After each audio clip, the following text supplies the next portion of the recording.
Hello and welcome to this overview of the Slide2Learn Beginner's Guide to iPhone, iPod Touch and iPad in education.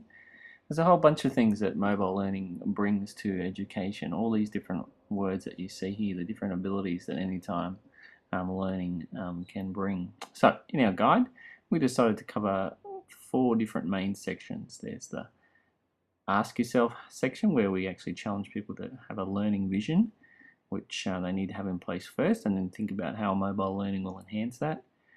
Try and cover some of the basics for people just starting out, a summary of the hardware, the software being used on iOS devices. There's the challenge, how we can actually effectively deploy them, and using differentiation is the next one where we look at the full potential of personalized learning. It's also an appendix, a whole bunch of links to resources and networks that people will find useful. I also see we're encouraging people to install it in the iBooks app, so they've got this guide handy at any time.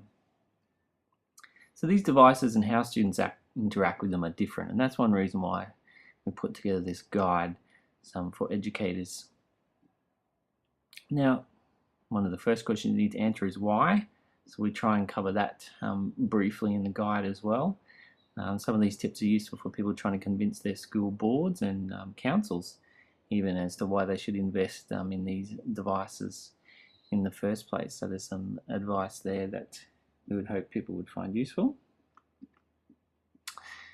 Here's our first section, the Ask Yourself, where it talks about the learning vision. There's an interesting quote here from Steve Jobs himself that what's wrong with education cannot be fixed just with technology, and it's still incredibly true today, that school actually needs to have a learning vision in place first. The technology by itself will not be able to solve anything. So there's just some tips and ideas in there for how a learning institution can get started with having that learning vision in place first.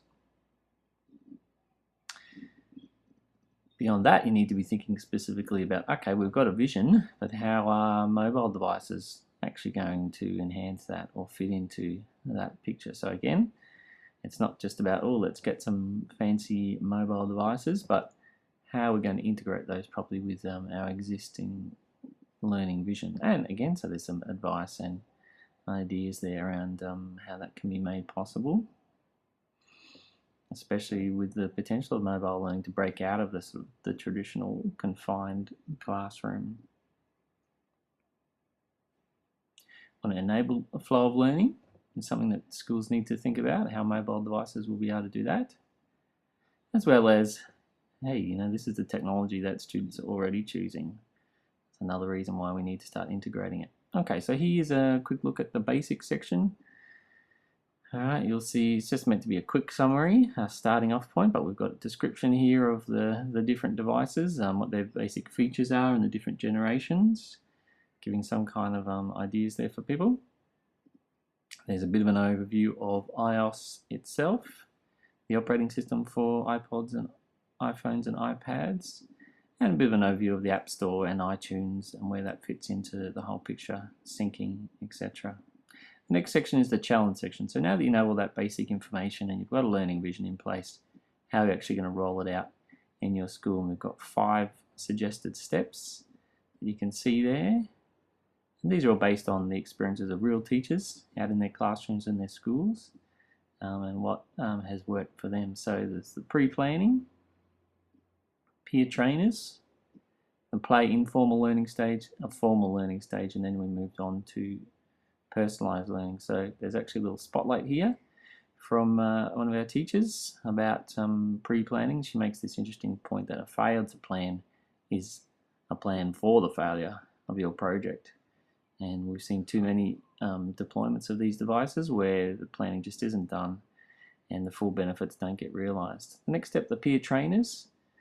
So how can one teacher manage such a whole program and ensure that effective learning is occurring? Well, of course, you've got many students in the class and their resources that can be drawn on. So this step is all about involving the students in the process as much as possible. And of course, then they become experts, which is great for them. Advocate for a play and informal learning stage is the next little step there. And that's really just a time where the students can get used to the devices themselves during this informal playtime. It should also be a couple of collaborative goals we should be aiming for. Similarly, should be discussing with the students, what can they do with these devices that they were doing before, so it's a straight swap over.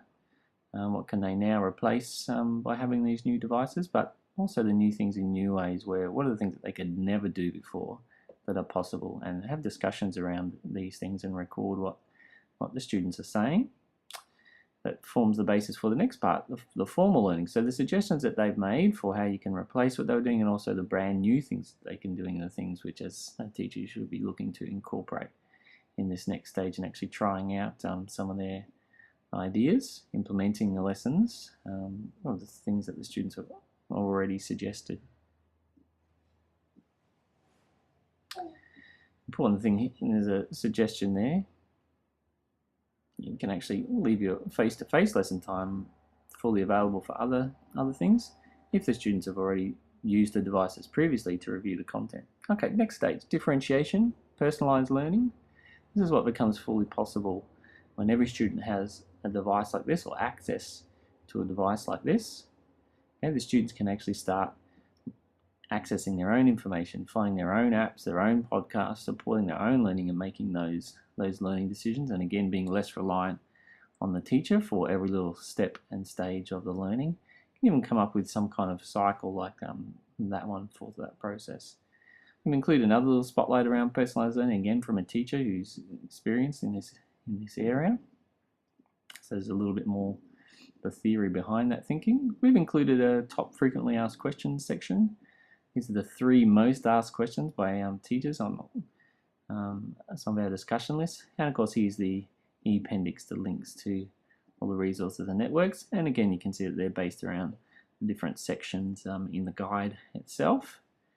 And I have to give the best that we've culled from around the web, where people can get to, as well as the networks that are important for people to join to get further support. I think that was important. Okay, so that's the brief little overview of the Slide2Learn guide. And as we said, I want it to be that beginner's guide, that real jumping off or starting off point. There's a whole bunch of different things that I guess could be added to the guide. Other resources such as videos explaining each little section in a bit more depth.